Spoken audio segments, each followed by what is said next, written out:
কৃষ্ণ যেতিয়া বসুদেৱ মহামহন্তক দেৱঋষি নাৰদক বসুদেৱ মহামহন্তে সাদৰপূৰ্বক শুশ্ৰূষাৰ কৰি আসনত বিৰাজ কৰাই বসুদেৱ মহামহন্তে অতি দুখেৰে এটা নিবেদন জনাইছে। হে মুনিবৰ,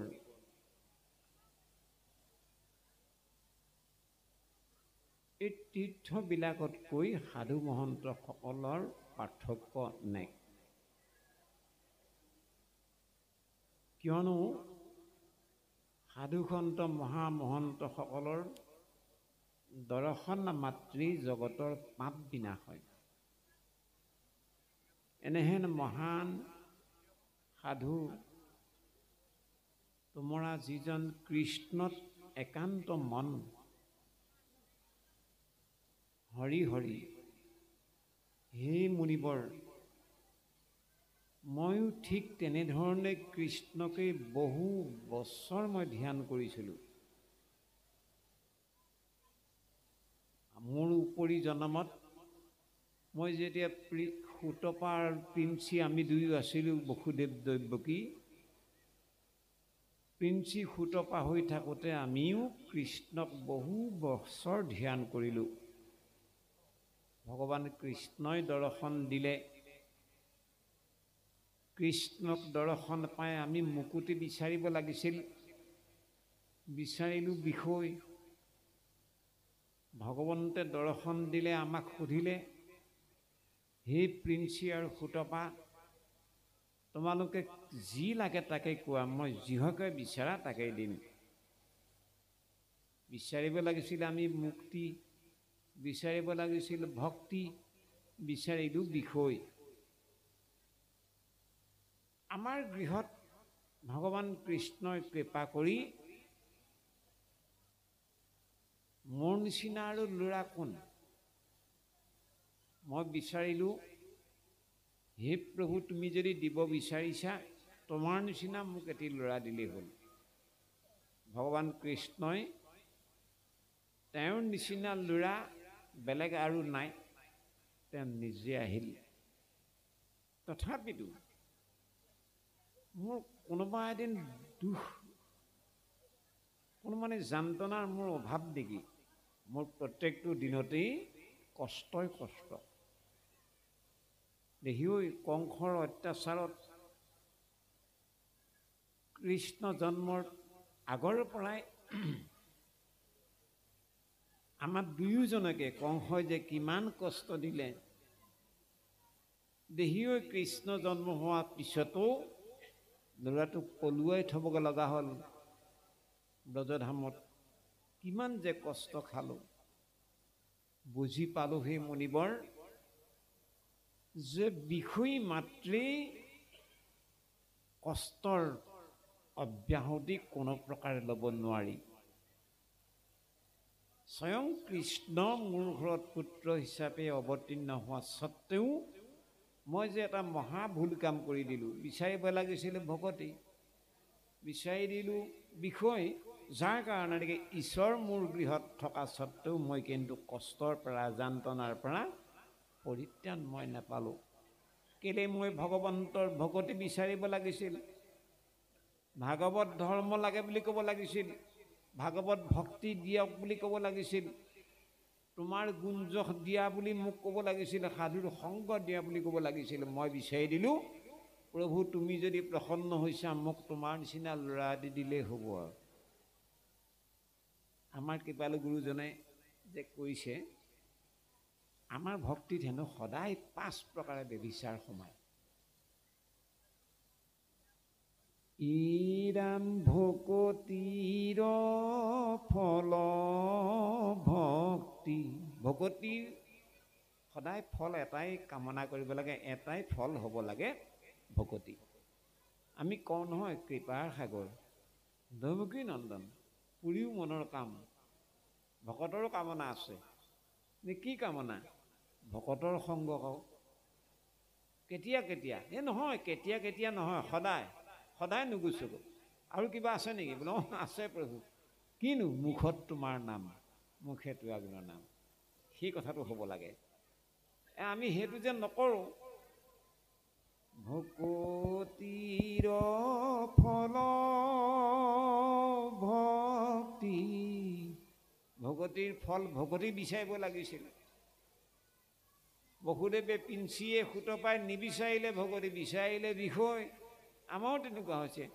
ভকতিৰ ফল ভক্তি, তেজি যিটো সাৰ, বাঞ্ছে মুক্তি জানা সেহি, ফল ব্যভিচাৰ।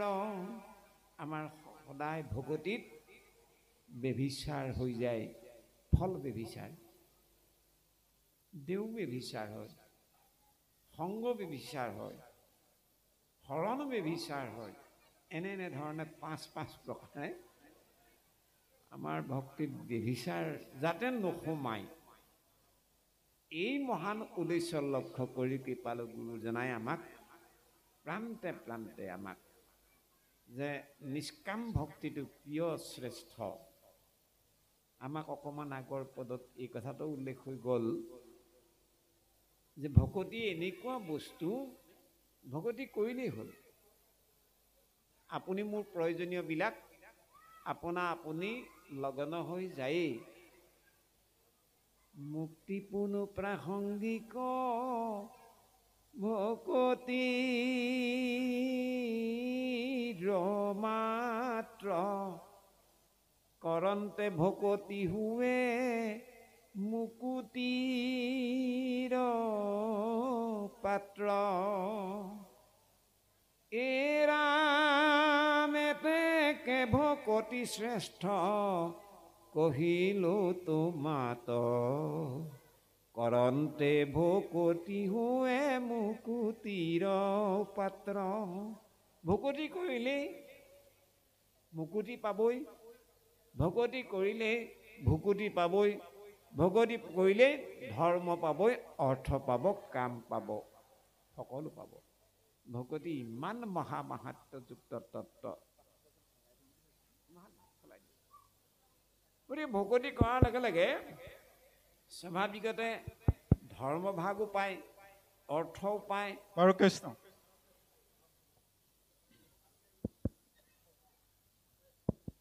বাৰু কৃষ্ণ, পৰম শ্ৰদ্ধাভাজন আজি সেৱাস্থলী শ্ৰদ্ধাৰ বাপ সমস্ত আই সমস্ত, যিহেতুকে আমাৰ সহযোগী পাঠক উমেশ বৰা প্ৰভুজনক আমি খন্তেক সময় জিৰণি দিব বিচাৰিছোঁ, গতিকে তেখেতৰ ঠাইত পাঠৰ আসন গ্ৰহণ কৰিবৰ কাৰণে আমাৰ ডুবিয়া আঞ্চলিকৰ সভাপতি প্ৰভুজনা আছে। গতিকে সভাপতি প্ৰভু সন্মানীয় শ্ৰীযুত গুণাম শইকীয়া প্ৰভুজনাক পাঠৰ আসন গ্ৰহণ কৰিবৰ কাৰণে আমি অনুৰোধ জনাই সেৱা ধৰিলোঁ। কৃষ্ণ। গতিকে ধৰ্ম পাব, অৰ্থ পাব, কাম পাব, মোক্ষও পাব। সেইকাৰণে মহামুনি শুক গুৰুৱে পৰীক্ষিত ৰজাক ভাগৱত ভক্তি ক'বলৈ লোৱা লগে আৰম্ভণিতে এই কথাটো কৈছে, ও শুক মুনি ৰাজাত হন্ত বিদ্যমান, কৃষ্ণ লীলা মালায়াবে শুনা সাৱধান, এৰাম শ্ৰৱণ কীৰ্তনে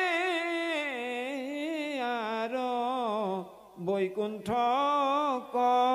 যায়, ধৰ্ম অৰ্থ কাম মুখ হবি উইত পাই। এনেহেন স্বাভাৱিকতে ভকতি কৰিলে আপোনা আপুনি চব সুসম্পদ লগ লাগি যায়হি। এই কথাবোৰ মই জানিও মই বিচাৰি দিলোঁ মুনিবৰ বিষয়, মহাভুল কাম কৰিলোঁ। বিচাৰিব লাগিছিলে হৰিৰ ভকতি, বিচাৰি দিলোঁ হৰিক তোমাৰ নিচিনা ল'ৰা এজন লাগে বুলি, যাৰ কাৰণে মই ভাগৱত ধৰ্ম, ভাগৱত ভক্তি মোৰ একেবাৰে শূন্য। হে মুনিবৰ, মোক সদ্যহতে আপুনি ভাগৱত ধৰ্মৰ বিষয়ে মোক কৃপা কৰিবলৈ হওকচোন। ভাগৱত ধৰ্মনো কি? এয়া হ'ল মহাসন্ত বসুদেৱৰ প্ৰাৰ্থনা। কৃষ্ণ কৃষ্ণ অভাৱ আমাৰ সংশয় ভাগ শেষ কৰক। বসুদেৱে ভুল স্বীকাৰ কৰিছে, কিন্তু আমি ভবাত বসুদেৱ প্ৰভুৱে তেওঁক প্ৰভু ভগৱন্তক পুত্ৰ হিচাপে বিচৰাটো আমি ভুল হৈছে জানো?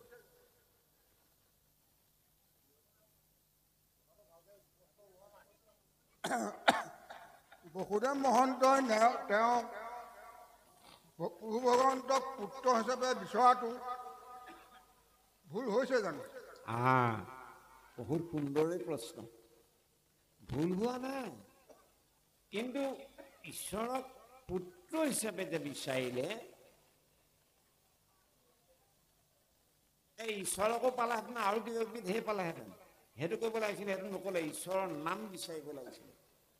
ঈশ্বৰৰ নাম বিচৰা হ'লে ঈশ্বৰো যাব নোৱাৰিলেহেঁতেন আৰু জঞ্জাল নালাগিলহেঁতেন।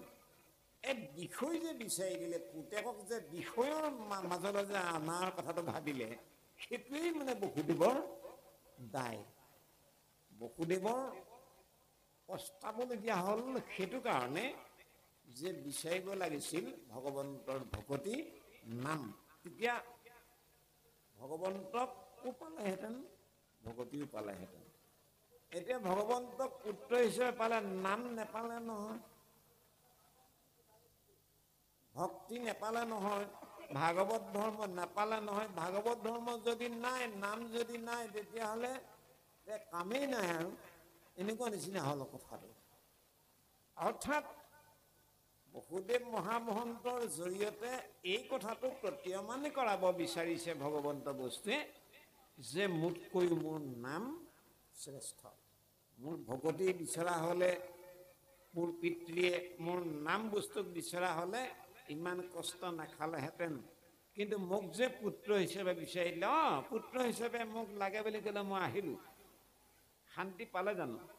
কিমান কষ্ট খাব লগা হ'ল। আমাক এই জ্ঞানটো মানে প্ৰদান কৰিছে। কোনো কাৰণত কেতিয়াও ভগৱন্তক আমি কামনাযুক্ত হৈ ভাবিব নাপায়।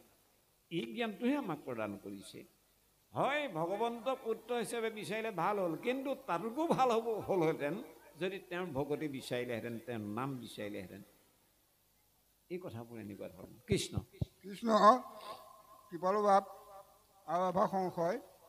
প্ৰভু ভগৱন্ত জগতৰ ঈশ্বৰ হৈ তেওঁ অন্ধকাৰ কাৰাগাৰত কিয় জন্ম ল'বলগীয়া হৈছে? হয় হয়, আমাক এই জ্ঞানটোকে দিছে যে আমি প্ৰত্যেকজনেই জন্মসূত্ৰী। মহা অন্ধকাৰ এইটো দুৰ্ঘোৰ সংসাৰ। আমি প্ৰত্যেকজনে অন্ধকাৰ পৰিৱেশতে আমি জন্ম হৈছোঁ। আকৌ তৰি বাক প্ৰতি ইচ্ছা আছে যাৰ, যদি এই ভাগৰ পৰা আমি পৰিত্ৰাণ পাব, মুক্তি পাব বিচাৰোঁ, তেতিয়াহ'লে তপ জপ জাক জগ পূজা পতল নাই দৰকাৰ। আছে মাথোন হৰি ভকতি হৰি নাম, ইয়াৰ বাহিৰে আমাৰ কোনো উপায় নাই। গতিকে ভগৱান কৃষ্ণই কংসৰ ঘোৰ অন্ধকাৰ ৰাতি ভাল পৰিৱেশ এটাত জন্ম হ'ব পাৰিলেহেঁতেন। নহয়, এই জগতত জন্ম হোৱা জীৱ মাত্ৰেই মহা অন্ধকাৰতে জাত হৈছে। কৃষ্ণ